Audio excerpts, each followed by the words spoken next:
આજે સરદાર સાહેબની 66મી પુણ્યતિથિ છે। આપણા સૌના માટે આજે ઐતિહાસિક દિવસ છે। આ ઐતિહાસિક દિવસ હું એટલા માટે કહું છું કે નરેન્દ્રભાઈ મોદીએ જે સ્વપ્નું સેવ્યું હતું કે વર્લ્ડમાં સૌથી મોટી ઊંચાઈ ધરાવતી પ્રતિમા સરદાર સાહેબની નર્મદા નદીમાં સાધુ પેટ ઉપર મૂકવામાં આવે અને એનું ખાતમુહૂર્ત પણ નરેન્દ્રભાઈના હસ્તે 2012માં થયું હતું।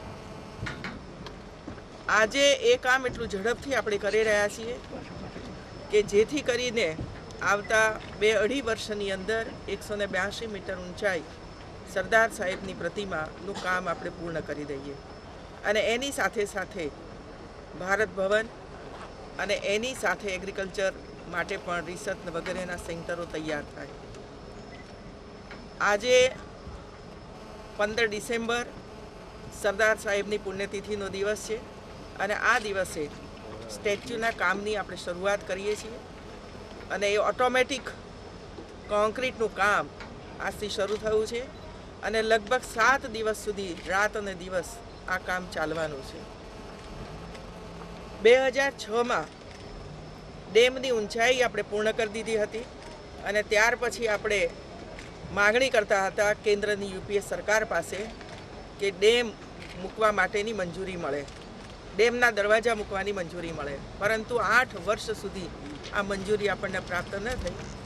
નરેન્દ્રભાઈ દેશના વડાપ્રધાન બન્યા અને બન્યા પછીના માત્ર 17મા દિવસે આપણને ડેમના દરવાજા મૂકવાની પરમિશન મળી અને બહુ જ ટૂંકા ગાળાની અંદર આ કામનો આપણે પ્રારંભ કર્યો અને આજે લગભગ 30 જેટલા સ્પાન આપણે તૈયાર કરી દીધા છે।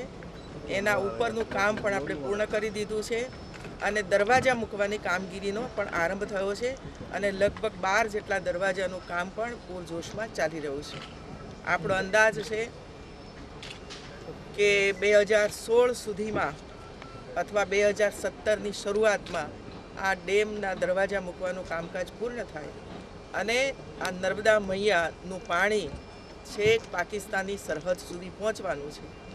કિસાનોને એનાથી એટલો મોટો ફાયદો થવાનો છે, પીવાનું પાણી અને ખેતીનું પાણી મબલક મળવાનું છે।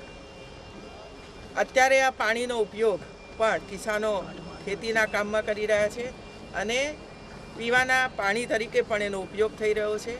કચ્છ સુધી પણ આપણે આ પાણી પહોંચાડી દીધું છે।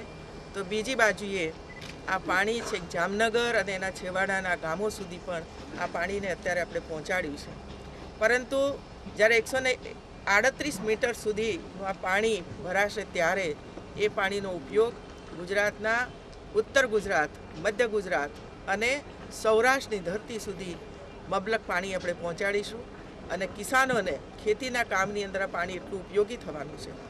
કારણ એ છે ગ્લોબલ વોર્મિંગના કારણે વરસાદની અનિયમિતતા છે અને અનિયમિત વરસાદ હોવાને કારણે વચ્ચે વચ્ચે એકાદ મહિનો વરસાદ ખેંચાઈ જાય છે। એવા સમયે આ પાણીનો ઉપયોગ કિસાનો માટે જો આપણે કરી શકીએ તો પાક બગડી ન જાય અને ખેડૂતોને કોઈ પણ પ્રકારની મુશ્કેલીઓ ઊભી ન થાય। એટલે આવું એક મહત્વાકાંક્ષી કાર્યક્રમ જે 1960ની અંદર એનું ખાતમુહૂર્ત થયું હતું, જેનો પ્રારંભ આજે આપણે કરી રહ્યા છીએ અને 1 વર્ષ પછી ડેમના દરવાજા પણ મુકાઈ જશે અને એ કામ આપણે પૂર્ણ કરીશું મિત્રો।